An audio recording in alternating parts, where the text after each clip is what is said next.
Halo semuanya, jadi di video kali ini kelompok kami akan menjelaskan tentang teks cerita sejarah. Ada beberapa hal yang bakal dibahas di video kali ini, seperti pengertian, struktur, dan kaidah kebahasaan, hingga contoh teks cerita sejarah.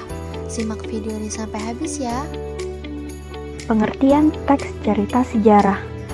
Teks cerita sejarah adalah teks yang menjelaskan atau menceritakan suatu peristiwa atau kejadian di mana masa lalu yang memiliki nilai sejarah. Selanjutnya, kita akan mengidentifikasi informasi penting dalam teks cerita sejarah.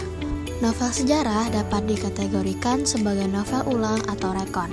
Supaya tidak terjadi kesalahpahaman atas frasa novel ulang, berikut ini penjelasan tentang jenis-jenis novel ulang. Yang pertama, ada rekon pribadi adalah novel yang memuat kejadian dan penulisnya terlibat secara langsung. Yang kedua, ada rekon faktual atau informasional adalah novel yang memuat kejadian faktual seperti eksperimen ilmiah, laporan polisi, dan lain-lain.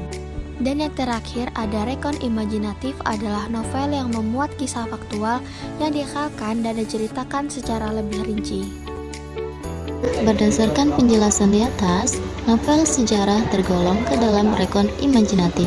Artinya, novel tersebut didasarkan atas fakta-fakta sejarah yang kemudian dikisahkan kembali dengan sudut pandang lain yang tidak muncul dalam fakta sejarah.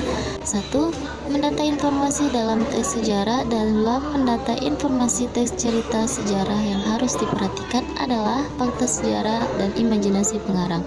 A. Fakta sejarah. B. Imajinasi pengarang. 2. Menentukan hal-hal menarik dalam novel sejarah. Untuk menentukan hal-hal penting dalam novel sejarah yang harus diperhatikan adalah dengan membaca teks novel sejarah itu sendiri. Ketika membaca atau mendengar pembacaan kutipan novel, tentulah terdapat bagian-bagian menarik. Kemenarikan yang terdapat dalam novel sejarah dapat berubah waktu, tempat, dan tokoh. Fungsi teks cerita sejarah. 1. Fungsi rekreatif. Sebagai sarana rekreatif kepada pembaca, pembaca dapat merasa terhibur dengan membaca jalinan cerita dalam teks sejarah. 2. Fungsi inspiratif. Memberikan inspirasi untuk menumbuhkan ide-ide kreatif kepada pembaca. Inspirasi tersebut dapat dibaca dengan cara menyimpulkan amanat dalam teks cerita sejarah. Yang ketiga yaitu fungsi instruktif. Fungsi instruktif dapat digunakan sebagai salah satu alat bantu dalam pelajaran. Teks cerita sejarah dapat merekonstruksi sejarah dengan sudut pandang yang berbeda. Yang keempat, fungsi edukatif.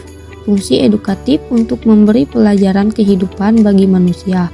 Pembaca dapat mengambil teladan dari perilaku atau watak tokoh dalam teks cerita sejarah. Pembaca dapat menerapkan pelajaran tersebut dalam kehidupan sehari-hari. Ciri-ciri teks cerita sejarah. Yang pertama, berbentuk cerita ulang atau recount. Yang kedua, menyajikan fakta. Yang ketiga, disusun secara kronologi atau berdasarkan urutan waktu. Yang keempat, menyajikan cerita masa lalu. Dan yang kelima, berdasarkan imajinasi pengarang.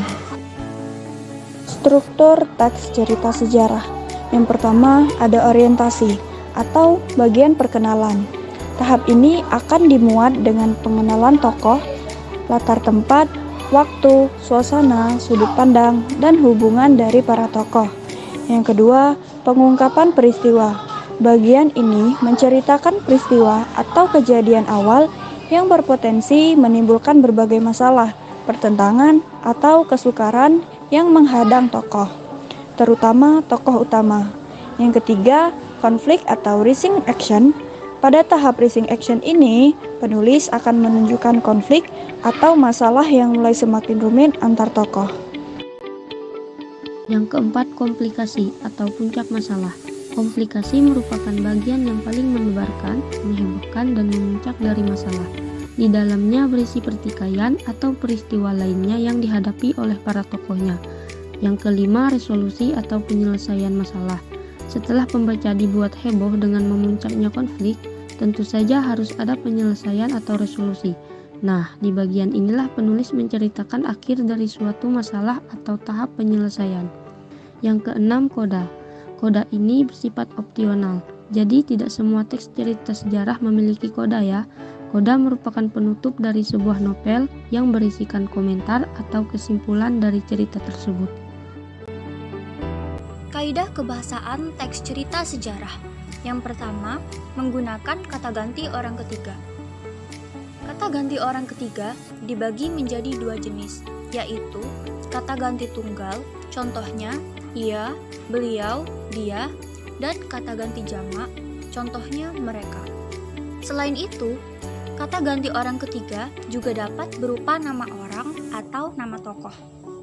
Yang kedua, menggunakan keterangan waktu yang menunjukkan masa lampau. Yang ketiga, menggunakan keterangan tempat terjadinya peristiwa sejarah. Yang keempat, menggunakan konjungsi temporal atau waktu. Konjungsi temporal dibagi menjadi dua, yaitu intrakalimat atau konjungsi yang terletak dalam satu kalimat. Kemudian, antar kalimat atau konjungsi yang menjadi penghubung kalimat satu dengan kalimat lainnya. Kemudian yang kelima, menggunakan konjungsi kausalitas atau sebab akibat. Berdasarkan letaknya, konjungsi kausalitas dibagi menjadi dua kelompok, yaitu intrakalimat atau konjungsi yang menyatakan sebab akibat dalam satu kalimat. Kemudian yang kedua, antar kalimat atau konjungsi yang menyatakan sebab akibat dalam dua kalimat. Kemudian kaidah kebahasaan yang keenam yaitu menggunakan nomina. Penggunaan nomina biasanya mengacu pada suatu nama, misalnya seperti nama orang, hewan, benda, atau bisa juga pada gagasan atau ide. Nomina sendiri dibagi menjadi tiga jenis, yaitu yang pertama, modifikatif atau unsur inti ditambah pewatas. Contohnya, hari Senin, bulan Desember, dan lain sebagainya. Yang kedua, koordinatif atau semua inti. Contohnya, hak kewajiban, tanah air, sandang pangan, dan lain sebagainya. Kemudian yang ketiga, apositif atau keterangan. Contohnya, Raja Sriwijaya, Raden Wijaya, Soekarno, Soeharto, dan lain sebagainya. Kemudian kaidah kebahasaan yang terakhir yaitu verba. Verba sendiri adalah kata yang menunjukkan tindakan, biasanya ditandai oleh imbuhan me, di, ber, ter, awalan me berakhiran kan, awalan ber berakhiran kan, dan awalan di berakhiran kan, dan lain seterusnya. Contoh penggunaan verba yaitu seperti melihat, melukis, diserahkan, dan lain sebagainya. Setelah penjelasan di awal, berikut adalah salah satu contoh dari teks cerita sejarah.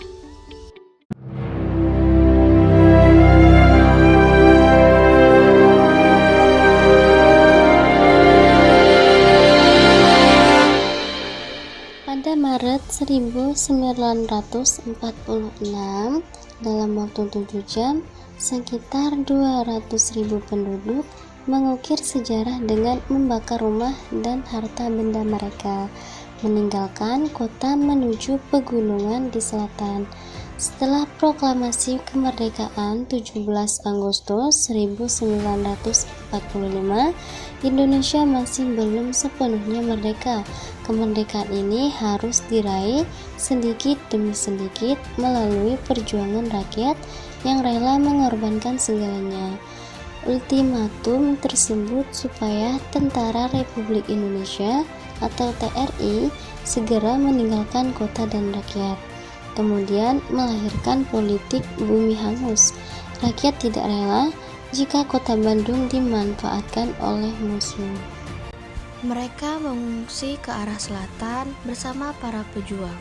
Keputusan untuk membumi hanguskan Bandung tersebut diambil melalui musyawarah Majelis Persatuan Perjuangan Priangan atau MP3 di hadapan seluruh kekuatan perjuangan saat 24 Maret 1946. Kolonel A. Nasution selaku Panglima Divisi memerintahkan masyarakat untuk meninggalkan Bandung. Pada hari itu juga, segerombolan besar warga Bandung berbondong-bondong meninggalkan kota. Bandung dengan sengaja dibakar oleh TRI dan rakyat dengan maksud agar sekutu tidak dapat menggunakannya lagi. Banyak asap hitam mengepul membumbung tinggi di udara. Seluruh listrik mati. Dengan begitu, Inggris mulai menyerang sehingga terjadilah sebuah pertempuran sengit. Pertempuran yang paling menegangkan di mana terdapat pabrik mesin milik sekutu. TRI bermaksud untuk menghancurkan gudang tersebut. Untuk itulah seorang pemuda bernama Muhammad Toha dan Ramdan diutus. Kedua pemuda itu berhasil meledakkan gudang tersebut dengan granat tangan. Gudang besar itu meledak dan terbakar di dalamnya.